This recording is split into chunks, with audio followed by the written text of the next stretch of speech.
Vamos lá, desculpa. Então, os tratados, voltando a falar, né, das fontes de direito internacional privado. Os tratados, eles são importantes tanto no direito internacional público, por quê? Porque são os países, são os estados que fazem esses tratados, mas também do ponto de vista do direito internacional privado, os tratados são importantes, porque muitas vezes, inclusive, são os tratados que determinam muitas vezes as regras de jurisdição e as regras de competência. Então, os tratados são extremamente importantes também para o direito internacional privado. Alguns tratados internacionais também são fontes de direito internacional privado.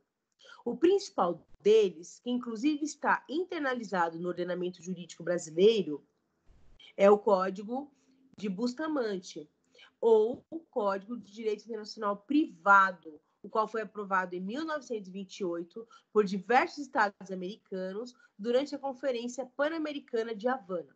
Como já vimos, no Brasil, os tratados, aqueles que não vergem sobre os direitos humanos, uma vez recepcionados pelo ordenamento interno, terão força de lei. Porque aqueles que vergem sobre os direitos humanos terão força de texto constitucional. Jurisprudência. No direito internacional privado, a jurisprudência vem sendo reconhecida como uma fonte formal. Isso porque se dá em muitos casos quando a lei não é suficiente para solucionar os conflitos de normas, precisando o magistrado recorrer a decisões anteriores de outras cortes para equacionar o problema e verificar qual é a lei aplicável ao caso concreto.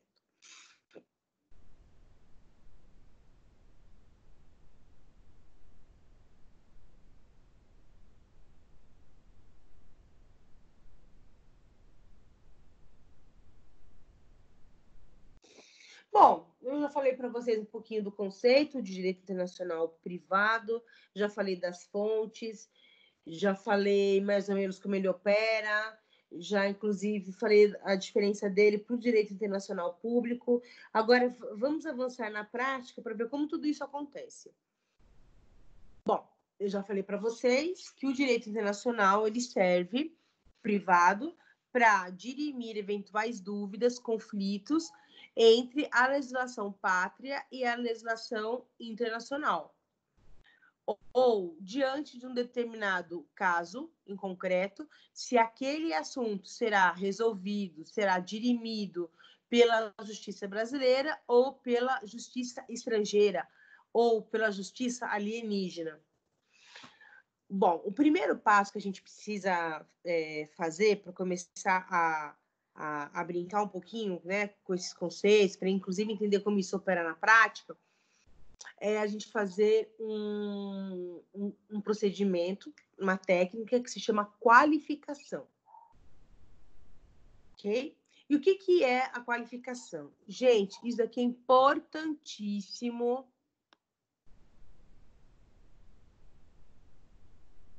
Por favor, assimilem direitinho. A qualificação é um processo técnico-jurídico sempre presente no direito, pelo qual se classificam ordenadamente os fatos da vida relativamente às instituições criadas pela lei ou pelo costume, a fim de bem enquadrar as normas nas segundas, encontrando-se, assim, a solução mais adequada e apropriada para os diversos conflitos que ocorrem nas relações humanas. Temos o fato e dispomos da norma jurídica. Para enquadrar o fato na norma, há que se ter claramente delineado aquele bem.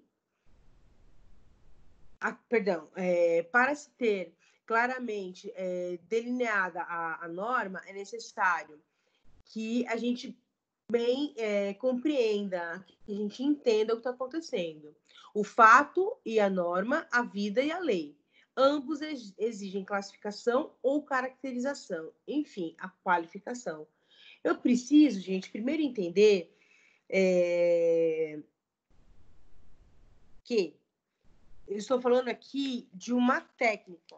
Eu não estou tendo um achismo, dizendo, eu acho que nesse caso é o país A que vai resolver o assunto. Ah, não, nesse caso aqui eu acho que vai ser o país B. Não é isso, tá? Nesse caso aqui, a gente vai precisar fazer uma qualificação. O que seria essa qualificação? Essa qualificação é a gente entender qual é o negócio jurídico que está acontecendo. Do que nós estamos falando? Eu estou falando de um casamento, eu estou falando de um contrato de trabalho, eu estou falando de uma relação tributária, eu estou falando de uma relação penal, eu estou falando de uma relação trabalhista. Então, primeiro eu tenho que qualificar o que está acontecendo. Eu tenho que entender qual é o tipo de questão jurídica que eu estou enfrentando. Ó, e ela é muito importante no direito internacional privado, pois determina qual a lei aplicável ao caso. E por isso não pode... E isso não pode ser feito sem que haja essa qualificação.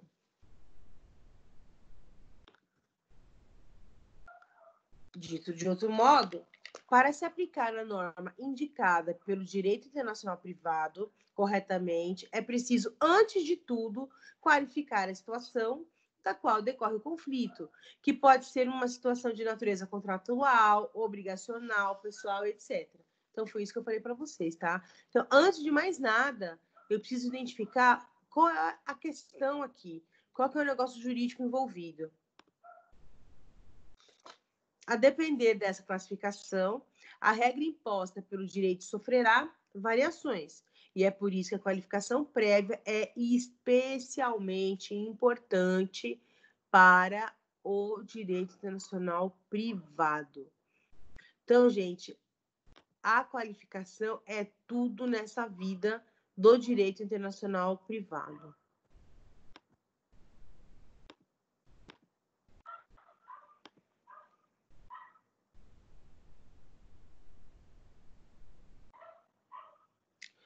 Por exemplo, mas então vamos exemplificar, né? Eu já falei para vocês e cadê o exemplo?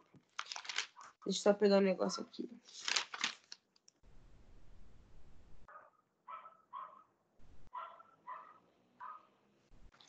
No Brasil, o aborto, em regra, é considerado um crime, mas em alguns países não. Se a relação com a conexão internacional envolver este fato e a qualificação for feita de acordo com a lei brasileira, será considerado fato típico, incidindo sobre ele a legislação penal e, a partir daí, o juiz verificará qual é a lei aplicável, tomando como base um problema de cunho penal. Mas, se em outro ordenamento, como o do Uruguai, em que o aborto não é criminalizado, se a qualificação for feita de acordo com a sua lei, o resultado da qualificação será distinto. Entenderam? Então, por exemplo, se é um caso que envolve um procedimento, né, de interrupção de gravidez feita no Brasil, a gente vai pensar nessa interrupção de gravidez a partir das normas brasileiras, que são bem restritas, que considerem na sua maior parte o aborto como crime, salvo algumas exceções. Agora, se, por exemplo, essa qualificação, se essa pessoa for tentar fazer um procedimento já no Uruguai, quando for qualificar esse caso, essa relação jurídica, não haverá crime. Então, às vezes, uma mesma situação fática, num país é considerado como crime e em outro país não é considerado como crime.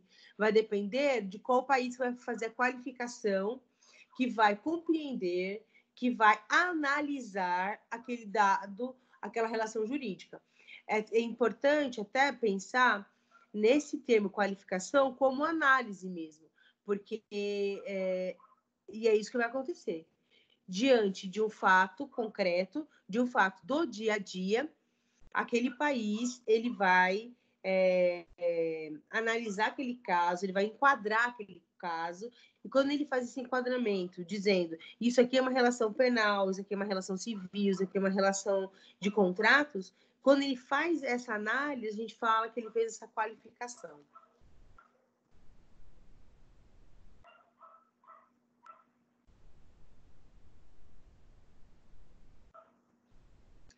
E existem alguns critérios aqui para fazer a qualificação.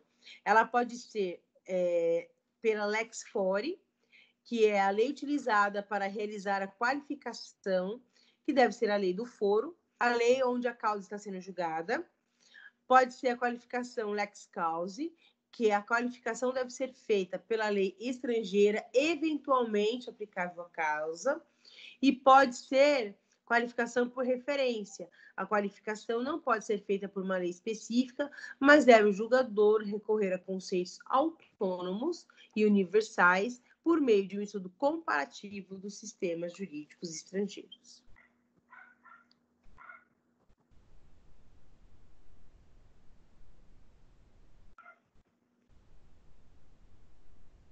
Aqui tem um alerta para vocês, ó, como se fosse uma observação.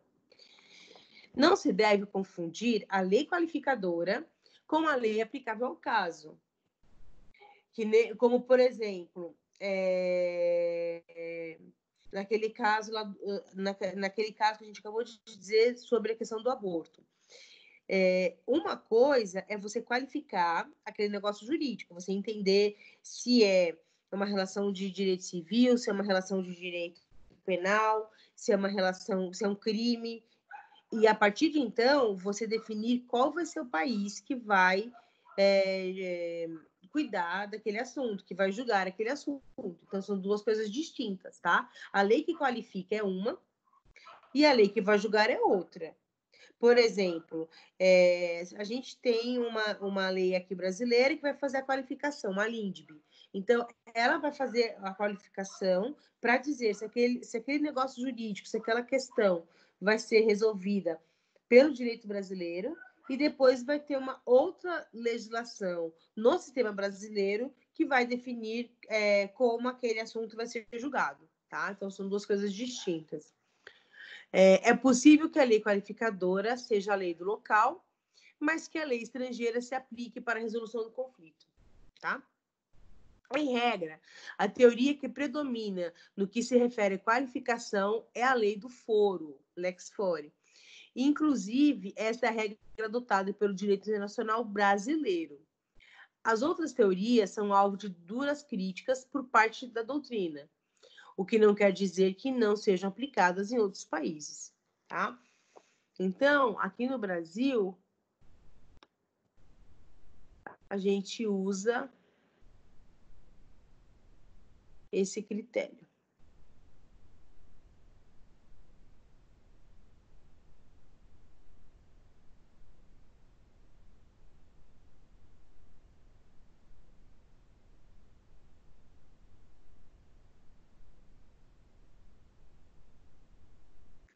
A qualificação é o primeiro passo para a identificação do direito aplicável ao caso concreto.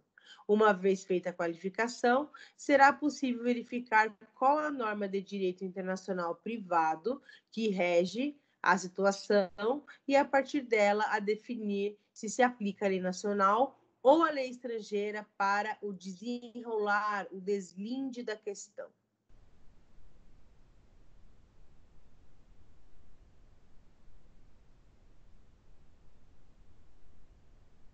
Ó, aqui tem uma chamadinha também que é importante, que é um assimile.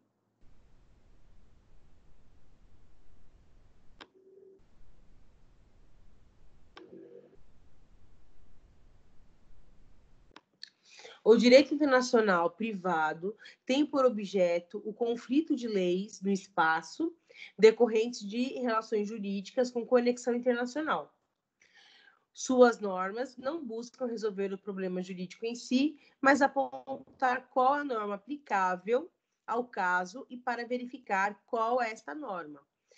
É necessário, antes de tudo, para que isso aconteça, proceder à qualificação do objeto da relação a qual é feita, em regra, pela lei do local onde a causa está sendo julgada. Ok?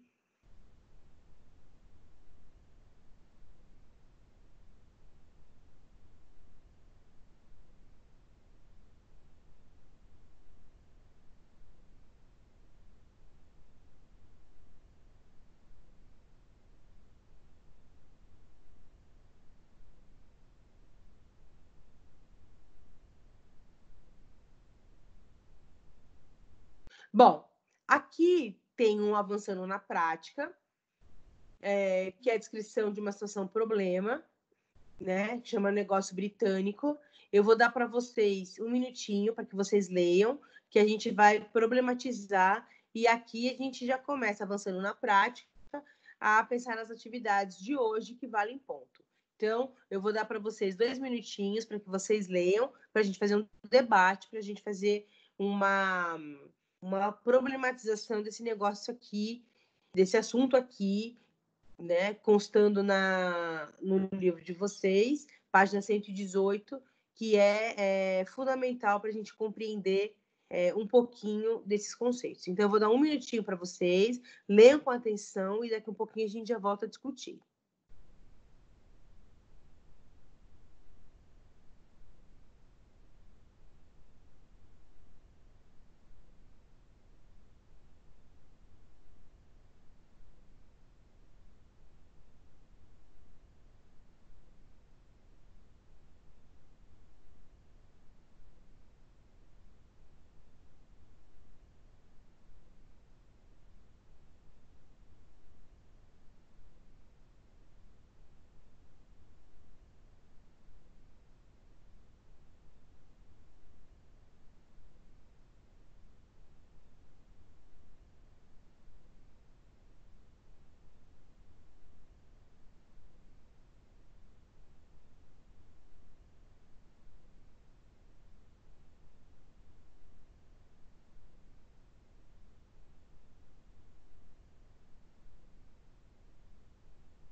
Voltei. Descrição da situação problema. Quem pode ler, por favor?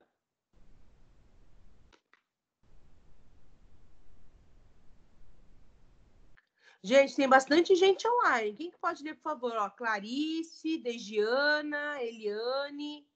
Por favor, alguém leia a descrição do problema que se chama negócio britânico?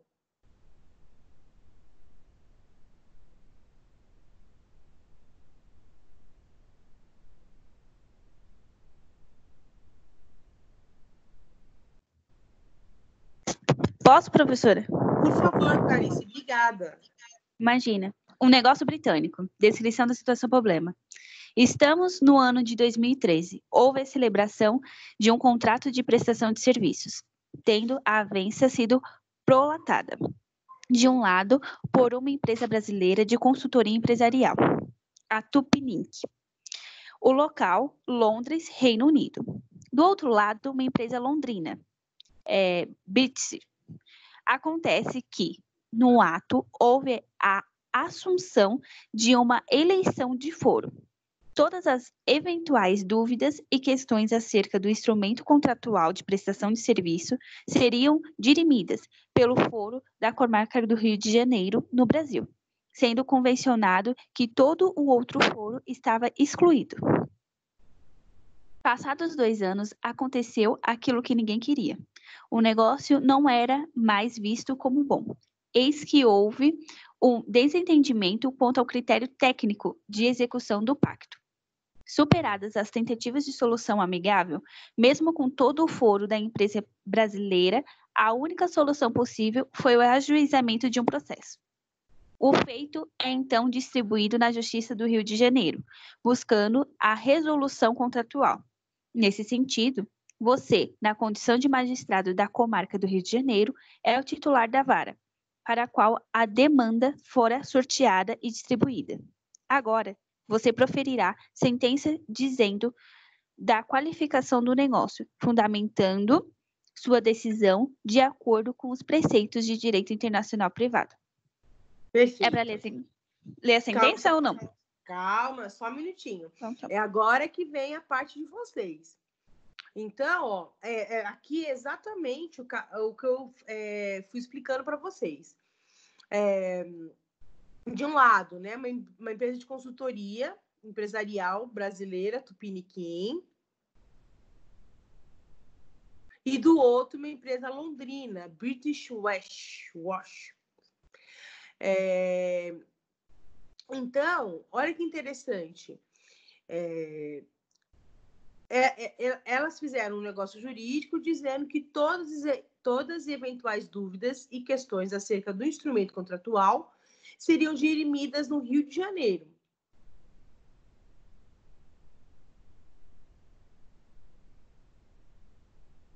E aconteceu um problema, né? Aconteceu uma questão jurídica e foi necessário judicializar.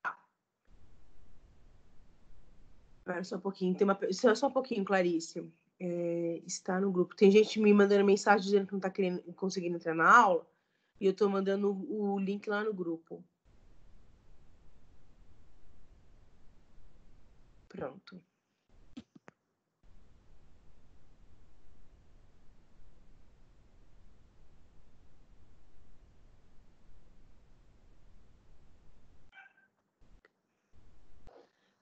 Pessoal, um pouquinho, tá?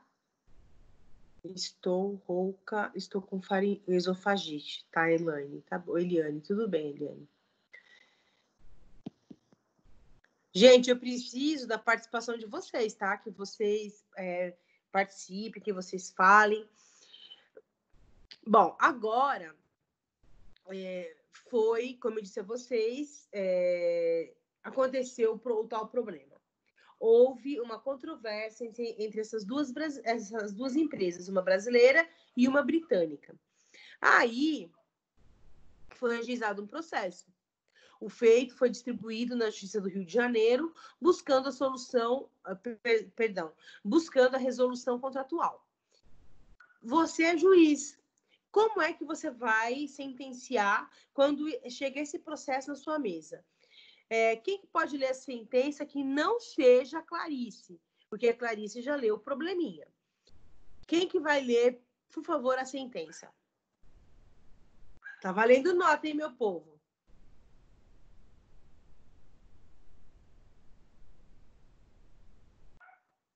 Tem um monte de gente aqui, virtualmente.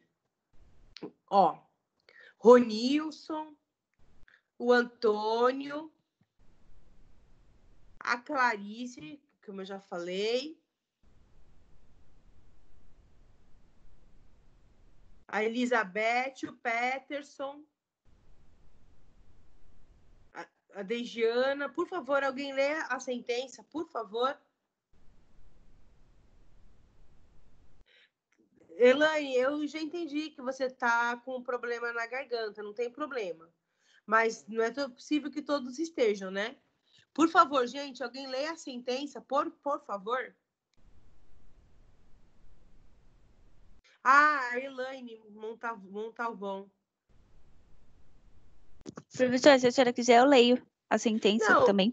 Não, Clarice, sabe por que eu gostaria que outras pessoas lessem? Porque você não é a única pessoa que está aqui logada, né? Então, se está todo mundo logado aqui, todo mundo pode, em tese, ler. Exceto as pessoas que estão com problema de... tem pessoas aqui que já me disseram que estão com problema de garganta. Tudo bem, vocês estão percebendo que eu também estou rouca. Tá tudo certo. Agora, está todo mundo... Peterson, lê fazendo favor a sentença.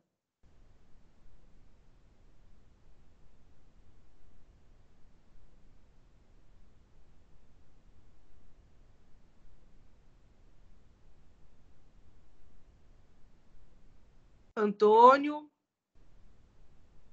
Dejiana,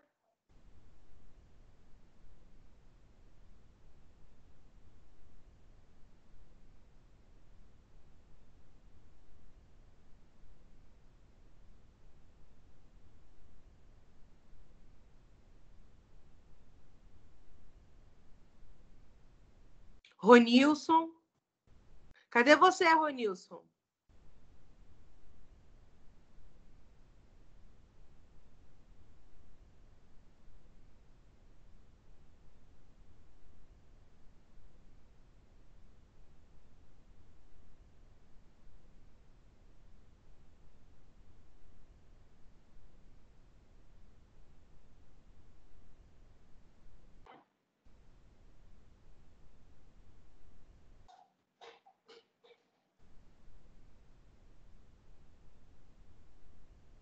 Então, lê, por favor, Clarice, por gentileza.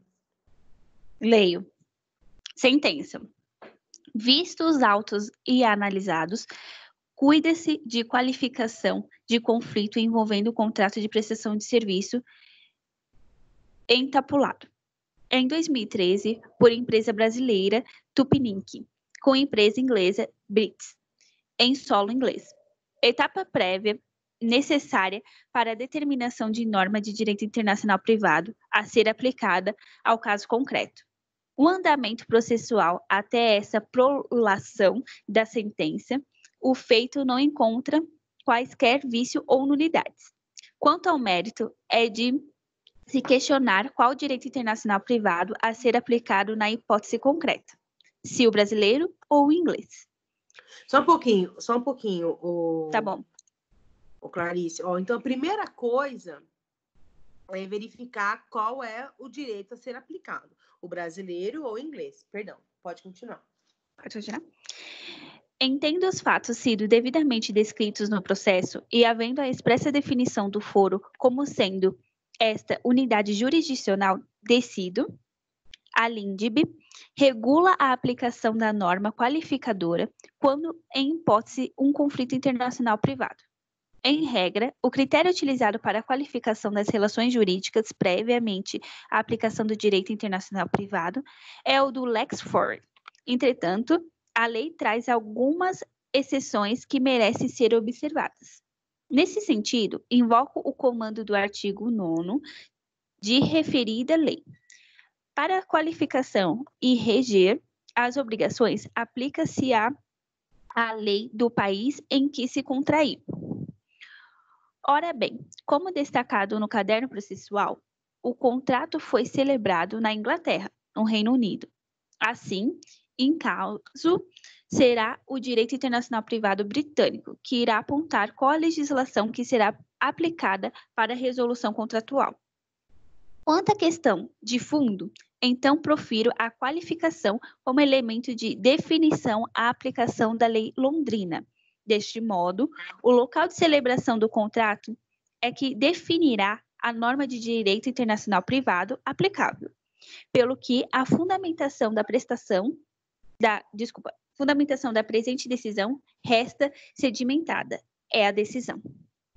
Ou seja, obrigada, Clarice. Ou seja, ele está dizendo que, apesar de constar lá no contrato que o foro para dirimir os assuntos ser Rio de Janeiro, a própria legislação brasileira, a LINDB, diz que não é. E que, portanto, é o foro da Inglaterra, né, de Londres, que é o foro competente para dirimir essa questão. Aqui, gente, tem esse faça valer a pena, tá? Que é importante que vocês façam, que vocês respondam, porque vocês já sabem, inclusive, que são essas questõezinhas aqui que caem na prova de vocês. Então, ó, não deixem de fazer, de responder. Depois eu passo para vocês o gabarito mais para frente, porque é isso que cai na prova aqui, são essas questões. Bom, a gente vai avançar um pouco mais agora, falando de regras de conflito e regras de conexão no direito internacional privado. Então, a gente, nessa primeira lição, o mais importante foi a gente falar da qualificação, a gente já falou, agora a gente vai avançar um pouco mais. E não se esqueçam, por favor, na próxima aula, de trazerem só um pouquinho, o Código de Processo Civil e também a LINDB, tá? Olha, Sandra, então no direito internacional privado a gente vai estudar a legislação brasileira? É, gente, é isso mesmo. Olha, o Rogério está aqui. Bem-vindo, Rogério. Que bom que agora você que vai ser o próximo a ler.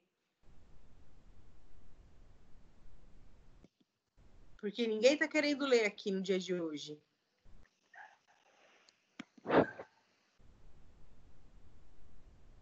Espera só um minutinho.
será que caiu a conexão? Não tô conseguindo ouvir nada. Oi, Beth. Bom dia, professora. Bom dia. Então, vamos voltar eu vou repetir para vocês, então. Bom, na sessão passada, ou seja, na lição passada, que a gente acabou de terminar, a gente viu que o primeiro passo é a qualificação da relação jurídica, que foi exatamente o que aquela sentença fez.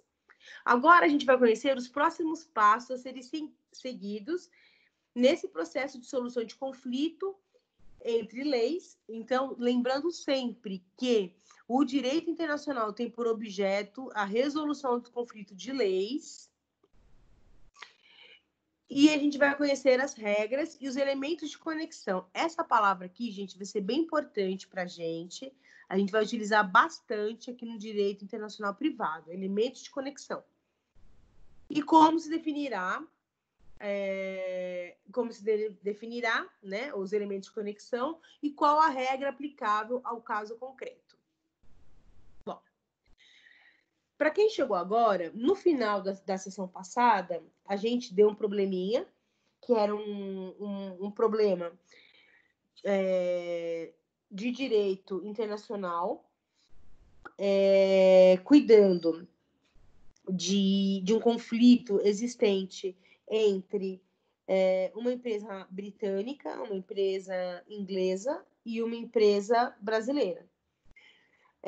No contrato, dizia que o foro competente era a cidade do Rio de Janeiro. Mas o juiz... e aí o que aconteceu? Teve um problema entre essas duas empresas, foi ajuizada uma ação, e o juiz falou, não, pela LINDB, o foro competente não é o Rio de Janeiro, mas onde foi celebrado o contrato. Portanto, é lá na Inglaterra, é lá em Londres que vocês vão ter que entrar com uma ação para resolver essa questão.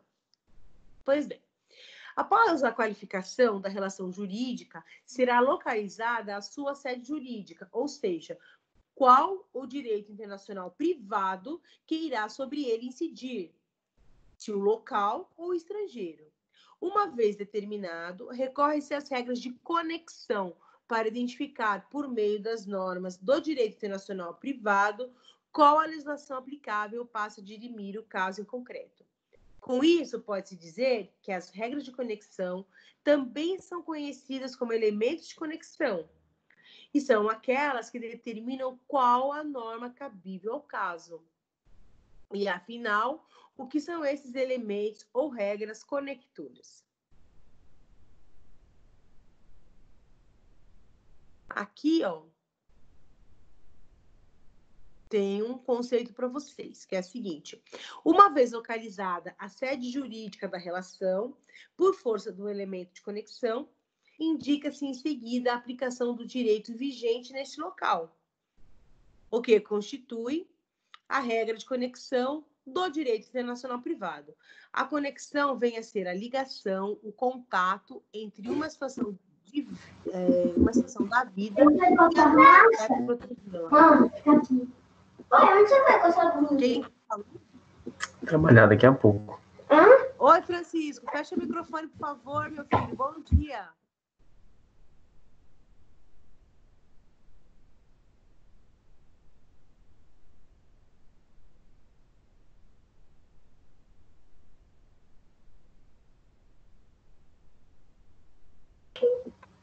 Vem.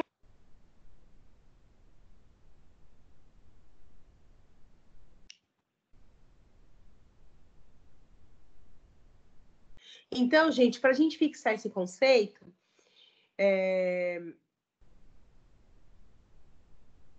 o jurista Mazzuoli, que inclusive a gente usava muito o livro dele, ele dizia o seguinte, que os elementos de conexão ou de ligação ou de vínculo das normas indicativas são as que ligam, contatam ou vinculam internacionalmente a questão do direito internacional privado, tornando possível saber qual a lei, se é a nacional ou se é a estrangeira, que deverá ser efetivamente aplicada no caso concreto, a fim de resolver a questão principal. São os elos existentes entre a norma de um país e a de outro, capazes de fazer descobrir qual ordem jurídica deverá resolver a questão material. Bom, a gente já sabe que cada estado cria suas normas, cada estado tem o seu jeito de se organizar e que também, a partir do momento que essas regras são criadas, são traçados também elementos de conexão. E não existe um rol exaustivo dessas regras, mas parte da doutrina, por meio de estudo das legislações de diversos países, criou uma classificação geral dessas regras. Então, como a gente vai estabelecer o contato, como a gente vai estabelecer uma relação jurídica de analogia? Então, que nem, por exemplo, como que eu sei que um contrato, que uma relação contratual vai ser considerada também uma relação contratual na Inglaterra? Porque a gente tem que ter elementos de conexão. A gente tem que ter elementos que liguem essas duas realidades jurídicas e fazendo com que eu entenda, tanto aqui no Brasil, que é um contrato, como eu entenda que na Inglaterra também é um contrato. A mesma coisa, por exemplo, é um casamento. Eu tenho que ter elementos de conexão para identificar que um casamento aqui no Brasil corresponde a um casamento nos Estados Unidos, ou que um casamento aqui no Brasil corresponde a um casamento na Itália, ou que um contrato de trabalho no Brasil corresponde ao contrato de trabalho em Portugal. Então, como que a gente vai fazer essas correspondências? Através dos elementos de conexão. Então, os elementos de conexão, isso aqui, gente, ele é bem importante também, tá? Eles podem ser feitos elementos de conexões pessoais,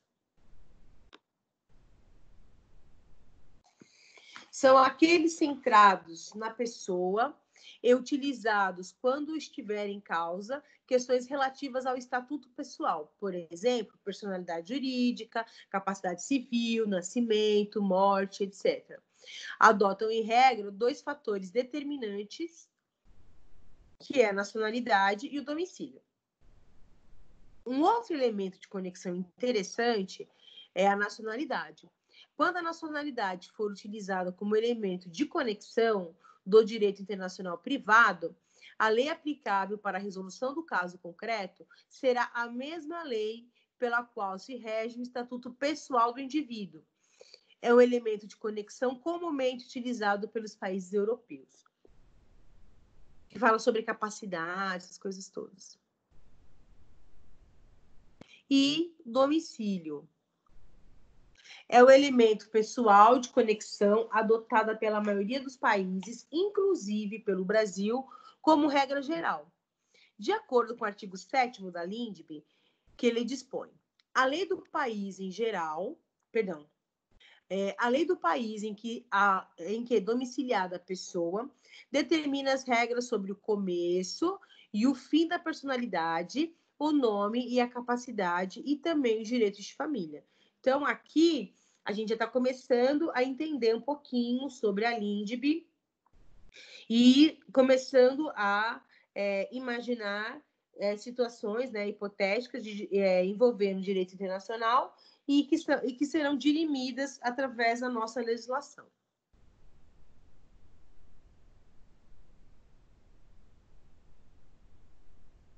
Residência habitual também é um elemento de conexão.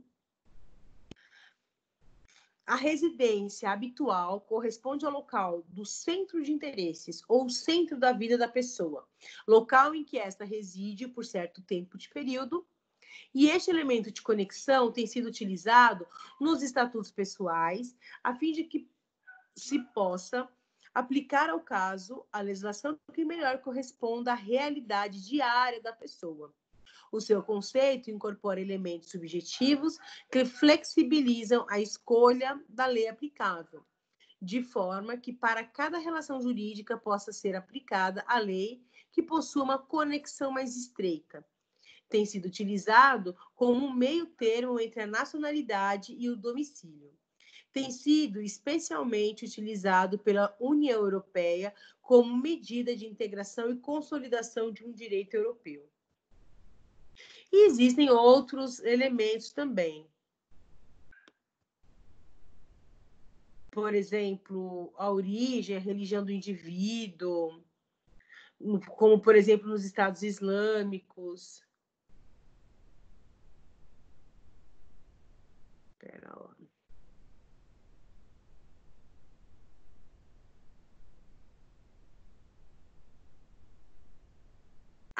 Além, então, ó, eu estou mostrando para vocês um elemento de conexão muito interessante, que são elementos de conexão relacionados à pessoa, ok? Então, pode ser relacionado, recapitulando, onde a pessoa mora, onde a pessoa tem religião, para aqueles estados islâmicos, onde a pessoa tem nacionalidade, onde a pessoa tem domicílio, onde a pessoa tem residência. Então, quando a gente está falando do elemento de conexão relacionado à pessoa, a gente tem essas hipóteses. Mas existem também os elementos de conexão relacionados às coisas, as conexões reais, que são aqueles centrados na coisa, na sua localização, na sua aquisição, utilizados quando então em causa direitos reais, por exemplo, posse, propriedade, enfiteus, né, dentre outros. É bem importante entender a lei da situação da coisa, que é aplicada para os bens imóveis. Corresponde ao local onde a coisa se situa, ou seja, quando aplicado este elemento, a lei deve ser utilizada para a resolução do caso concreto, que será o local onde a coisa está. É a regra utilizada pela legislação brasileira, conforme estabelece o artigo 8º da LINDB. Olha que interessante aqui, ó. Repito que na aula que vem a gente vai usar a LINDB com mais ênfase. O artigo 7º da LINDB fala sobre as questões relacionadas a pessoas como elementos de conexão. Agora a gente está utilizando aqui o artigo 8º para falar sobre a situação da coisa. Lugar de aquisição e domicílio ou nacionalidade do proprietário, aplicado aos bens imóveis. E além daqueles elementos de conexão relacionados à coisa ou à pessoa, a gente também tem os elementos de conexão relacionados aos delitos, aos crimes. Então, no que diz respeito aos crimes, nós temos aqui algumas possibilidades de se traçar elementos de conexão. Não só crimes, como delitos, na verdade, né? Local do ilícito. O caso deve ser julgado pela lei onde o ilícito foi cometido. Ou seja, esse é um elemento de conexão. Domicílio ou nacionalidade do infrator ou da vítima, quando se leva em considerações atributos pessoais da vítima ou do infrator, como domicílio ou nacionalidade. E a natureza da infração e a lei do dano. Quando a lei aplicável varia de acordo com a natureza da infração cometida, a lei do dano visa a proteção da vítima e é utilizada nos casos em que o ato ilícito é cometido em um local, mas seus danos produzidos em outro, pelo que determina que a lei aplicável seja a do local do dano, ainda que o local da jurisdição seja do cometimento do ato. Aí é um desdobramento e esse é o tipo de situação que ela é vista depois com mais cuidado. Além, então, a gente já falou de elementos de conexão relacionados à pessoa, aos imóveis, né, aos direitos reais, aos delitos. Agora a gente vai falar dos elementos de conexões obrigacionais, que são utilizados para dirimir os conflitos de normas estrangeiras no espaço decorrentes de relações jurídicas que envolvam obrigações contratuais. Lei do lugar da celebração é um elemento de conexão. Lei do lugar da execução é um outro elemento de conexão. E a autonomia da vontade. Lei do lugar da celebração é a regra adotada pela LINDB por meio do seu artigo 9º, que dispõe sobre as obrigações e dizendo que elas serão regidas pela lei do local onde o contrato foi firmado, onde o contrato foi feito. Artigo 9º da LINDB. Local da execução. Quando o local da execução da obrigação é determinado e difere do local da sua constituição, sendo ele o elemento determinante para a lei aplicável. E existe também a autonomia da vontade, quando o ordenamento jurídico permite que as partes, de comum acordo, estipulem a legislação que regerá a obrigação contraída nos casos de conflito. Apesar de não ser mais expressamente prevista pela legislação brasileira, a doutrina defende que tal princípio ainda é admitido nas relações contratuais, podendo as partes derrogar a regra do artigo 9º. No nosso caso, para quem chegou depois, aconteceu exatamente o contrário. O que aconteceu aqui? Era um caso de um contrato celebrado na Inglaterra entre uma empresa brasileira e uma empresa britânica, que tinha elegido a cidade, o Foro do Rio de Janeiro para dirimir as suas dúvidas. No entanto, quando teve uma questão judicial, quando as partes precisaram judicializar a questão, o juiz falou, não, o que eu vou considerar aqui, na verdade, é o artigo 9º da LINDB, que diz que o foro competente não é o foro que vocês acordaram, que vocês estipularam, mas sim onde o contrato foi celebrado.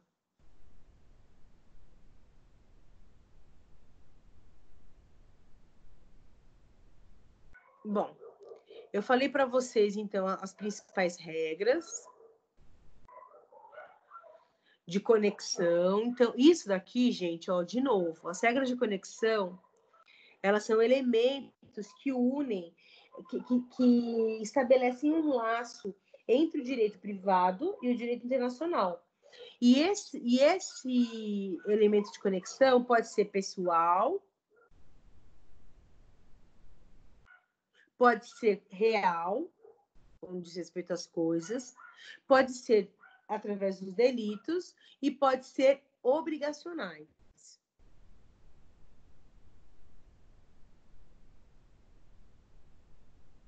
Exemplificando.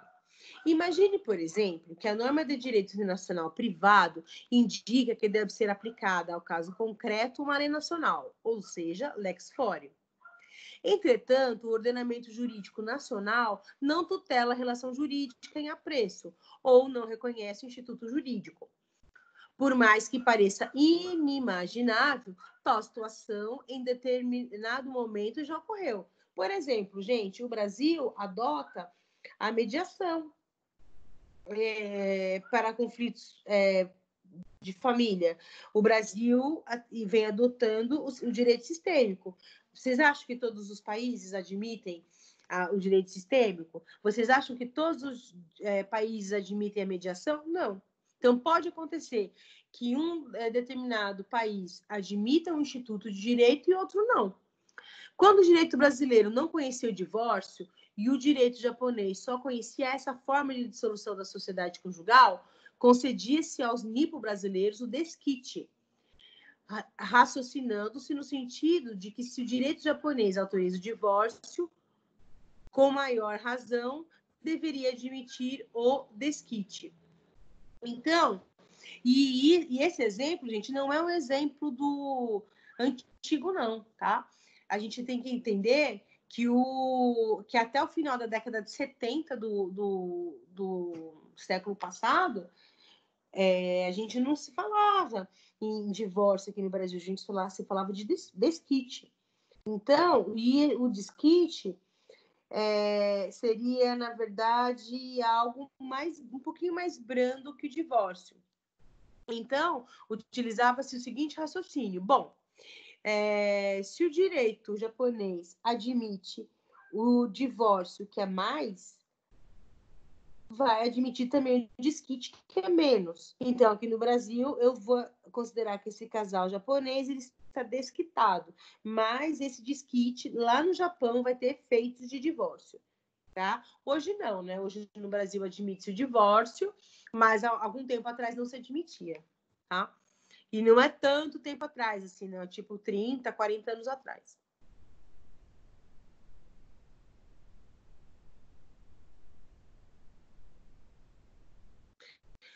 Bom, o juiz possui dever de aplicação da lei estrangeira quando essa for indicada pelos elementos de conexão, como a legislação aplicável.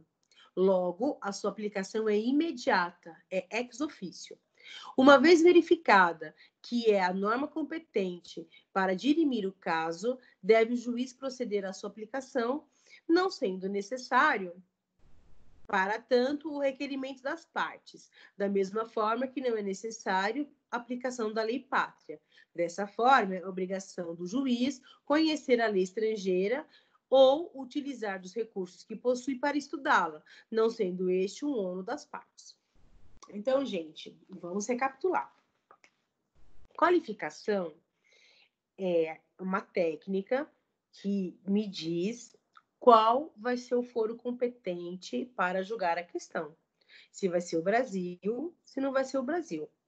E eu faço essa qualificação a partir do momento que eu entendo a relação, as relações jurídicas que estão sendo discutidas neste caso. A partir do momento que eu já consegui fixar qual é a jurisdição competente, eu vou estudar agora qual é a norma competente para aquele caso. Quando eu vou estudar a norma competente, aí eu faço isso através dos elementos de conexão. Então, são os elementos de conexão que vão me dizer qual é a lei competente. Tudo bem? Às vezes, coincide do Brasil ter a competência para julgar, mas, para isso, ele vai ter que usar a lei estrangeira. Ele vai ter que usar a legislação alienígena, como é o caso aqui, por exemplo, do divórcio, que eu acabei de citar para vocês. Às vezes, o juiz brasileiro vai julgar aquele processo e, verificando seus elementos de conexão, vai utilizar a lei brasileira. E, algumas vezes, o juiz brasileiro não vai ter competência para julgar aquele caso e ele vai se declarar incompetente. Tudo bem? Então, são essas as situações. E eu peço para que vocês vejam com calma. Se tiver dúvida, pode perguntar, que eu falo de novo. Mas na aula de hoje, tem 2 elementos que são muito importantes que vocês saibam. Primeiro, a qualificação, tá? Que é um procedimento, é uma técnica para verificar se aquele caso, se aquele assunto vai ser julgado pela Justiça brasileira ou não. E os elementos de conexão, que é uma técnica também para verificar qual é a lei aplicável àquele caso que eu estou estudando. Porque, como eu disse a vocês, às vezes o juiz brasileiro tem a competência para julgar aquele assunto, mas a legislação que é pertinente àquele caso é uma legislação estrangeira, é uma legislação alienígena que ele vai ter que conhecer para, inclusive, ou fazer uma analogia, ou então melhor elaborar a sua sentença, a sua decisão, e etc. No que tange à interpretação da lei estrangeira, ou seja, o juiz brasileiro vai interpretar a lei estrangeira, é necessário observar que, apesar do juiz possuir o dever de aplicá-la tal qual fosse uma norma pátria, ela deve ser interpretada de acordo com o contexto e elementos do país que a pertence. É necessário, portanto, que o juiz nacional busque o sentido da norma de acordo com a intenção do legislador estrangeiro. Logo, Mesmo que o sentido da lei estrangeira pudesse ser interpretado de outra forma no cenário nacional, é necessário buscá-lo em conformidade com as diretrizes estrangeiras, por meio do sentido dado pela doutrina ou jurisprudência daquele país.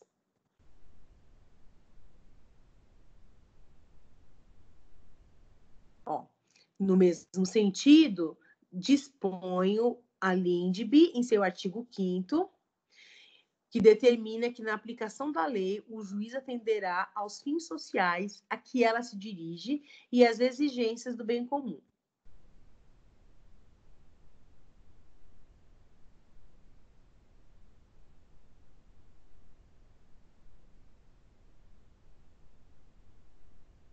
E olha que interessante isso aqui, para quem quer fazer magistratura, de acordo com o ordenamento jurídico brasileiro, o juiz não pode se excusar de julgar a demanda alegando desconhecimento da lei.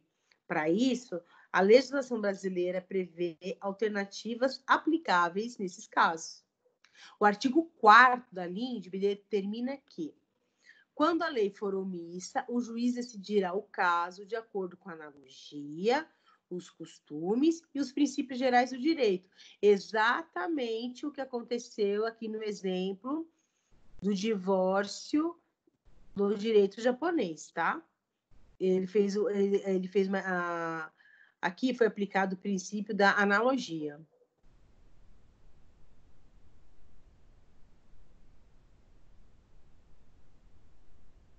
Assim, o juiz brasileiro, diante da impossibilidade de determinação do conteúdo da lei estrangeira aplicável ao caso, por força de norma de direito internacional privado, deve proceder ao julgamento da demanda pela legislação pátria, recorrendo à analogia, aos costumes e princípios gerais do direito. O que não pode fazer é deixar de julgar ao processo, a demanda. E a aplicação do direito estrangeiro, olha isso, hein, gente? Aplicação do direito estrangeiro. Isso aqui é importante que vocês fixem. Apesar de ser um dever do juiz nacional, comporta algumas limitações. Como toda regra, possui uma exceção. Entretanto, essas limitações merecem especial atenção em virtude das suas complexidades e importância, e serão abordadas na próxima lição e, no nosso caso, na próxima semana.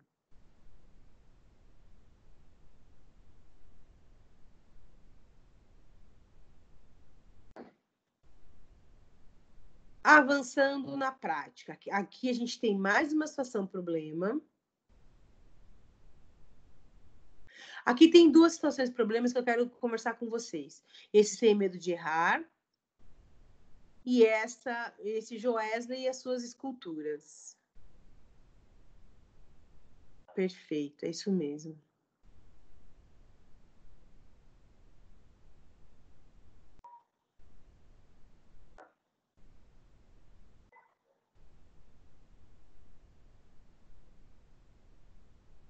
Tem a situação problema. E aí são dois problemas, né, relacionados a obras de arte, e eu gostaria que, por favor, uma pessoa lesse esse Sem Medo de Errar, e depois a gente já pula para o Avançando na Prática. Quem pode, por favor, ler esse Sem Medo de Errar? Que é uma situação problema e que envolve exatamente esses conceitos que a gente conversou hoje, de elementos de conexão e etc, etc. Tá me ouvindo, professora? É a Elaine? Oi, Elaine, eu tô. Você tá bem? Tô bem, é que eu não estava conseguindo, eu coloquei agora o fone de ouvido. Eu vou ler a situação Sem Medo de Errar. Perfeito, obrigada. Preparado para resolver a situação em que Eike se envolveu, aluno? Vamos aqui lhe dar todo o direcionamento para a correta orientação do seu amigo e cliente. Fique atento. Na demanda ajuizada contra Eike, para discutir o direito de propriedade do quadro Mona Lisa, tem-se um conflito de leis, de leis estrangeiras no espaço uma vez que a demanda foi ajuizada no Brasil e o quadro, assim como o EIC, encontra-se na Alemanha. Só um minutinho, Elaine. Só um minutinho. Ó, aqui, gente, sempre é um conflito de leis, tá? Estrangeiras no espaço. E aqui é uma ação que foi ajuizada no Brasil de um quadro que está na Alemanha e o reiki também está na Alemanha. Pode continuar, por favor. Desculpa. Pode continuar, Elaine. Elaine? Elaine? Elaine? Elaine?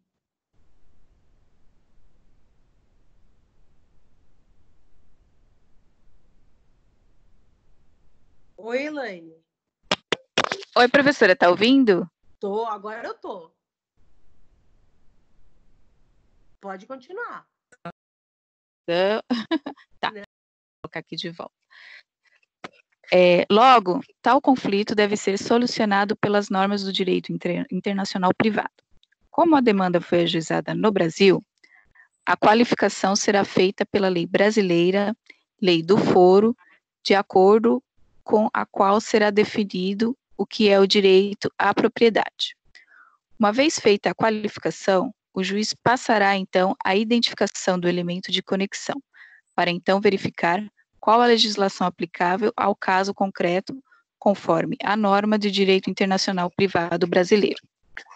Para as demandas que versam sobre direitos reais, os possíveis elementos de conexão aplicáveis são a lei da situação da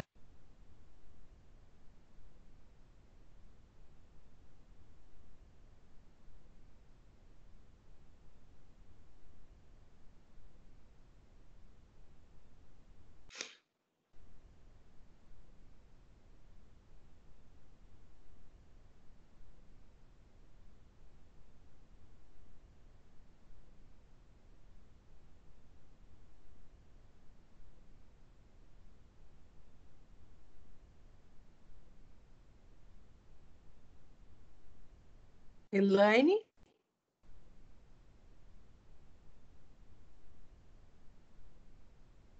Elaine?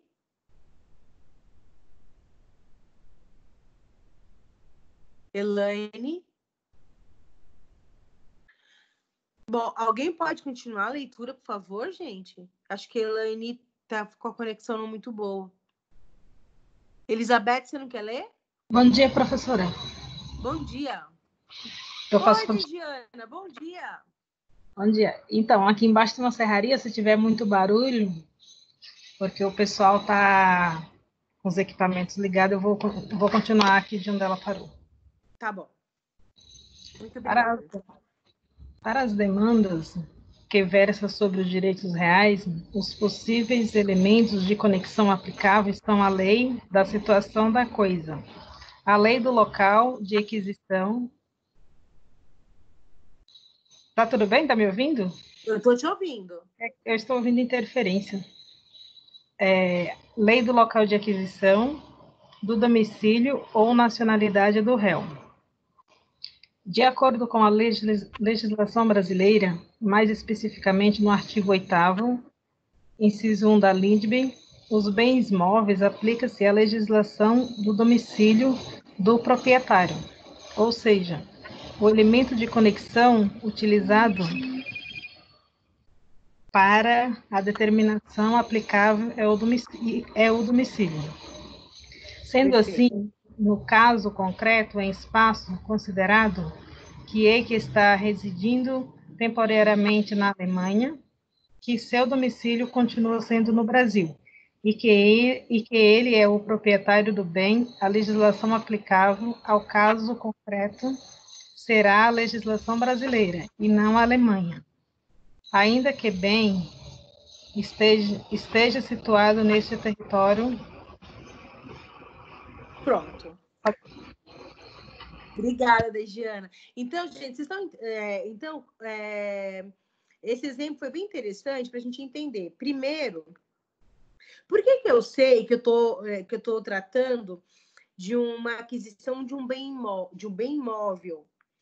Porque a qualificação foi feita pelo direito brasileiro. A qualificação significa dizer, isso daqui é uma relação jurídica que envolve propriedade, contrato, obrigação, enfim, o que é isso? Né? Na qualificação, eu vou dizer do que é isso que eu estou falando. A partir do momento que eu identifico qual é a relação jurídica, eu vou verificar, aí eu vou direto na LINDB. E a LINDB, gente, ela é o nosso farol, ela é o nosso orientador. Porque a LINDB que vai dizer, por exemplo, a LINDB fala, quando eu estou falando de aquisição de bens móveis, eu vou utilizar a regra da legislação do domicílio do proprietário. Então, o primeiro passo que eu tenho que fazer é qualificar aquela relação jurídica. É entender do que se trata. Aqui, eu identifiquei. Se trata da aquisição de bens móveis. Beleza. A partir do momento que eu identifiquei qual é a legislação, perdão, qual é o bem em si, eu vou lá na LINDB, que a LINDB fala tudo direitinho. A LINDB fala artigos... se for bens móveis, é tal lugar. Se for bens imóveis, tal outro lugar. Se for relacionado à nacionalidade, é tal outro lugar. Então, a LINDB ela é muito legal, porque ela direciona, ela é um farol para a gente. Só que eu preciso saber do que eu estou falando, né? Eu preciso saber se é um contrato, se é uma questão contratual, se é uma questão de aquisição de bens, se é um casamento. E quem vai dizer do que eu estou falando é a qualificação. E a qualificação, nesse caso, foi feita pelo direito brasileiro, e o direito brasileiro verificou que se tratava de uma aquisição de bem móvel, e, de acordo com a LINDB, quem é competente para dirimir essa questão? Quem é competente, aplicando-se a legislação do domicílio do proprietário, ou seja, o foro competente é o Brasil. Ok? Agora, a gente vai fazer a situação problema, que tenha um probleminha, e depois tem a solução. E aí eu gostaria que alguém lesse o probleminha para depois a gente ler a solução. Quem pode ler, por gentileza, o problema? Descrição da situação problema. Joelsen e as esculturas. Quem pode ler, por favor?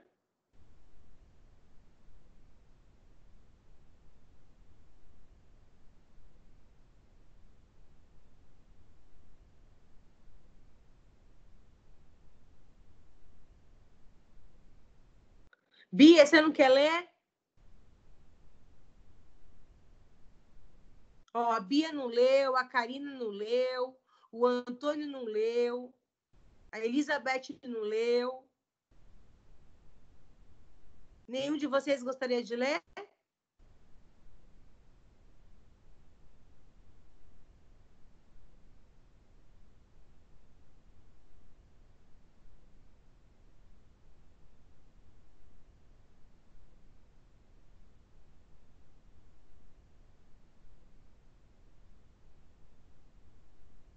Clarice, será que você poderia ler de novo, por favor?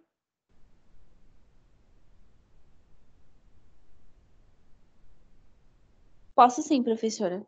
Gratidão. Espera só um momentinho.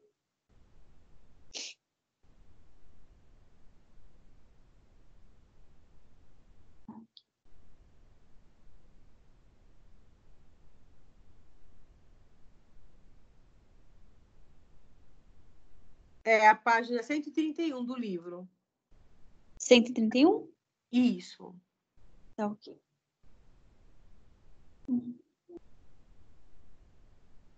Pronto. Avançando na prática. Isso. Estamos no país mocabugino, onde somente se fala a língua mocabugense. Mocabugense. Um país estranho. Acontece que este pequeno país encravado nos confins do continente africano, possui uma empresa prestadora de serviços artesanais, que emprega uma qualidade inigualável ao redor do globo quanto ao assunto é a confecção de ornamentos derivados de madeira. Joesei é um grande empresário brasileiro, porém cultiva um gosto muito extravagante e pouco usual. Por acaso, assistindo a um programa de televisão vinculado em um canal internacional, tomou conhecimento deste trabalho realizado pela empresa mocabujense. E extravagante que é, logo tomou seu jato particular e rumou àquela terra para conhecer e requisitar os serviços artesanais de trabalho na madeira. Chegando lá, a dificuldade de comunicação não foi empecilho. Josué comprou por um valor elevado 3 esculturas em madeira para trazer ao Brasil e decorar sua residência. E contratou os artesãos para fazerem outras esculturas, para colocar em sua empresa, a serem entregues em 30 dias. Acontece que, chegando ao país, o comprador teve uma péssima surpresa. A madeira utilizada nas obras estava infestada de cupins. O prejuízo foi maior ainda.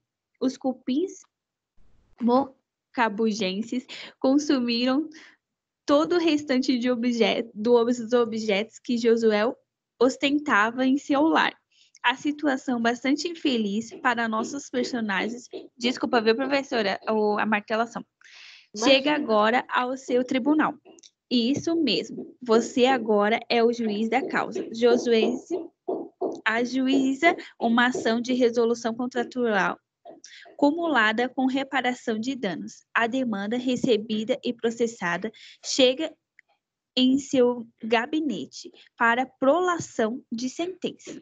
Você, como bom juiz que é, sabe que a lei aplicável é a do lugar da celebração do negócio, conforme artigo 9º da LIDB. Portanto, a lei de Mocabuja, ora, assim sua missão estaria muito facilitada, não é mesmo? Então, vamos aprofundar um pouco mais. Acontece que a lei aplicável, inclusive o contrato rubricado por Joesei,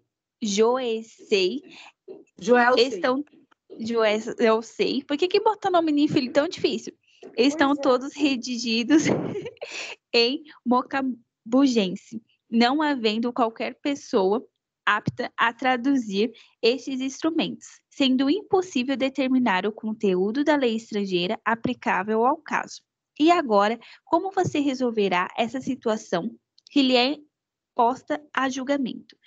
Em sua sentença, você deverá fundamentar sua decisão com um amparo legal e doutrinário. E aí? O que aconteceu aqui? O que será que esse contrato está dizendo, hein?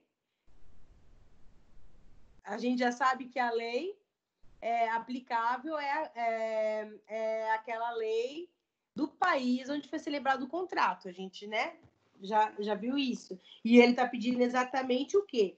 Ele está pedindo a extinção do contrato e uma reparação em danos. É isso que ele está pedindo. O que vai acontecer aqui? Bora lá. Pode ler. Por gentileza, Clarice. Tá bom. Resolução da situação problema. Visto os autos e analisados, com o regular trâmite do feito, vai relatar o mandamento processual. Quanto ao mérito em que se pese ser clara a determinação da aplicação da lei mocabujense pela norma do direito internacional privado pátrio, subsiste insuperável compreensão de seu conteúdo, já que não há tradução e conhecimento que se preste à possibilidade de sua assimilação.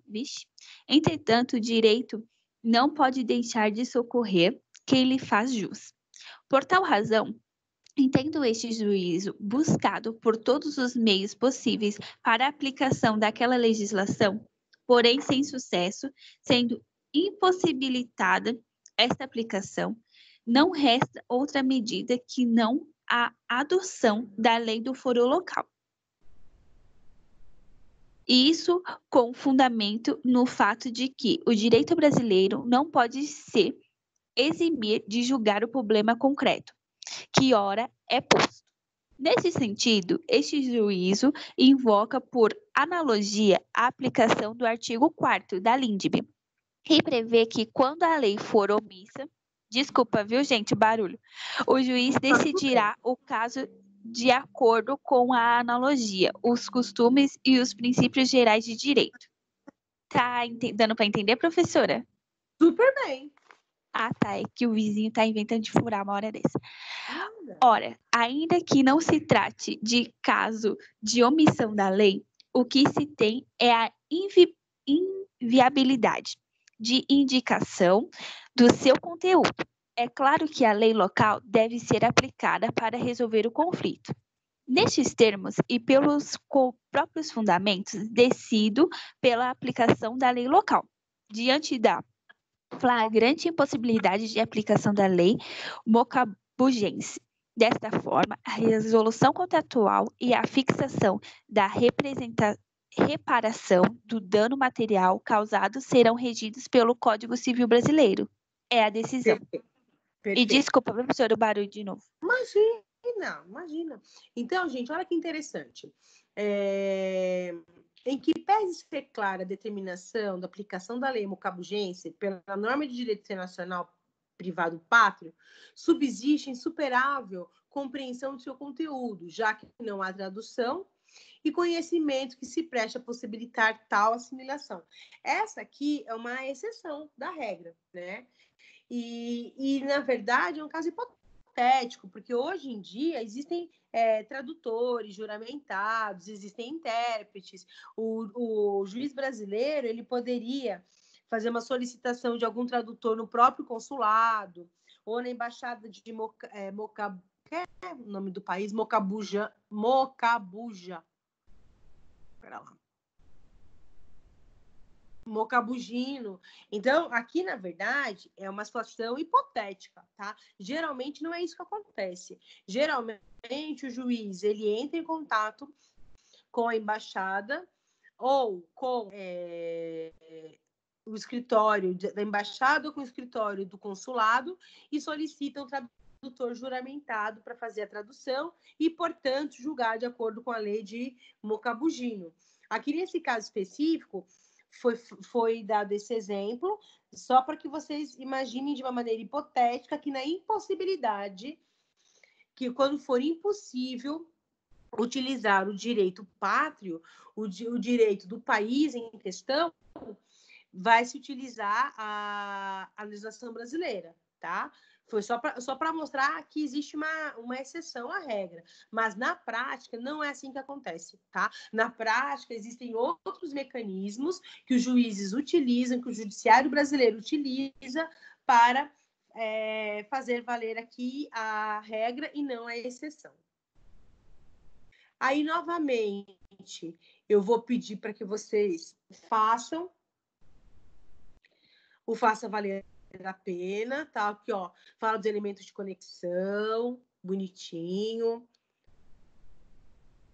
Porque, como eu disse e repito, a nossa prova ela é toda baseada nessas questões aqui.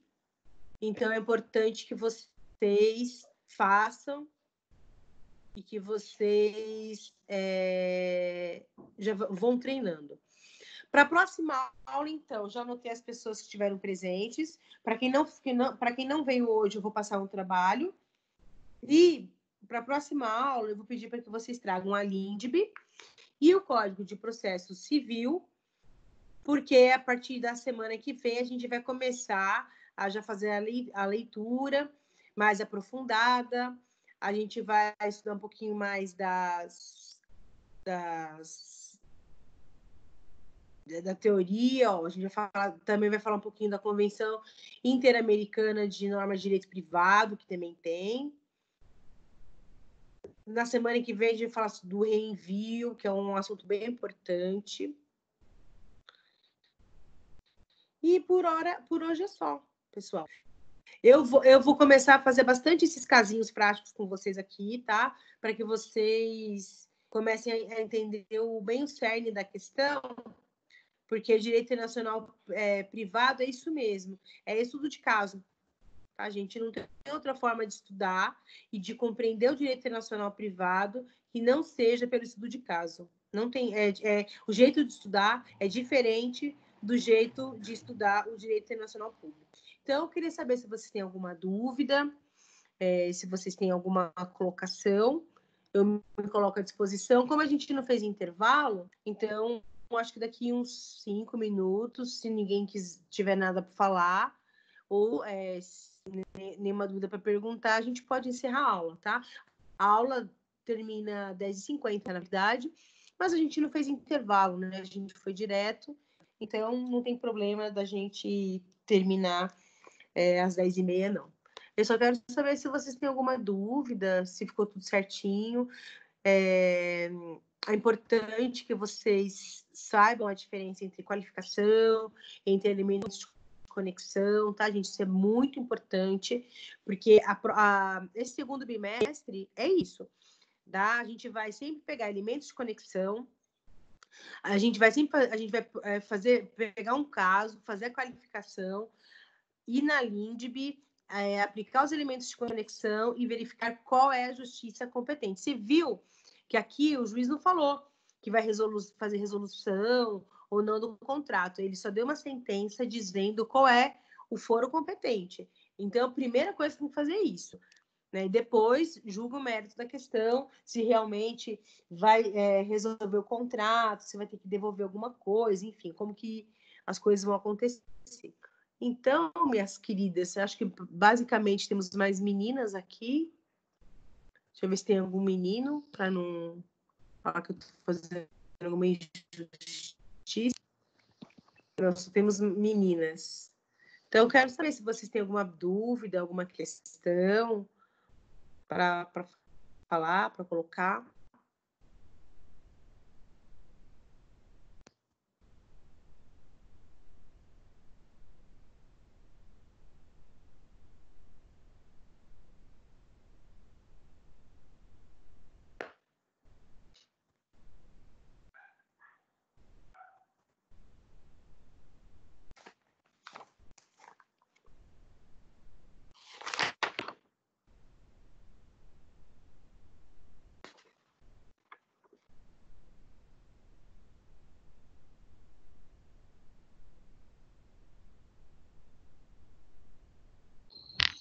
Professora. Oi, Deisiana, pode falar que eu estou ouvindo. É para responder a da página 118 e 132, as duas, ou só uma atividade? Não, agora que nem, por exemplo, a gente já fez aqui em sala de aula, né? Então, esses dois pontos que a gente discutiu, debateu, já está valendo como ponto. Agora, o que é importante que vocês façam, porque vai cair na prova, é todas as unidades, fazer esse daqui, ó, como que é? Só um minutinho. Faça valer a pena. Aí, é importante que você responda para você, né? O faça valer a pena de todas as unidades. Por quê? Porque eu pego essas questões aqui para fazer a prova, gente. Vocês já sabem disso. Então, quanto mais familiaridade vocês tiverem com a questão, a probabilidade de ter uma nota alta é maior, né? Mas não vai precisar entregar nada, não. Viu, Degiana? É só isso, professora. Eu só vou pedir para entregar... Sim. Eu só vou pedir para entregar realmente quem não tiver feito, quem não tiver participado. Tá, obrigada, professora. Nada, querida.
Professora, é para fazer o Faça Pois Valer é. a Pena para entregar? Não precisa entregar, não. Só para fazer mesmo, para você ir estudando já para a prova, porque a prova vai ser feita com base no Faça Valer a Pena, entendeu? Então, você fazendo, você já estuda, né? Ah, tá bom. Tá bom? Não precisa entregar nada, não. Para as pessoas Tá. que faltaram, para as pessoas que não assistiram a aula hoje, eu vou passar depois no trabalho que elas vão precisar entregar, isso sim. Mas para vocês que estão aqui, não. Ah, tá bom, então. Tá bom? Obrigada. Tchau. Nada, querida. Um beijo. Fica com Deus. Pessoal, então eu vou encerrar a aula por aqui, tá? Agradecendo a vocês pela presença. E semana que vem tem mais. Não faltem, tá bom? Um abraço.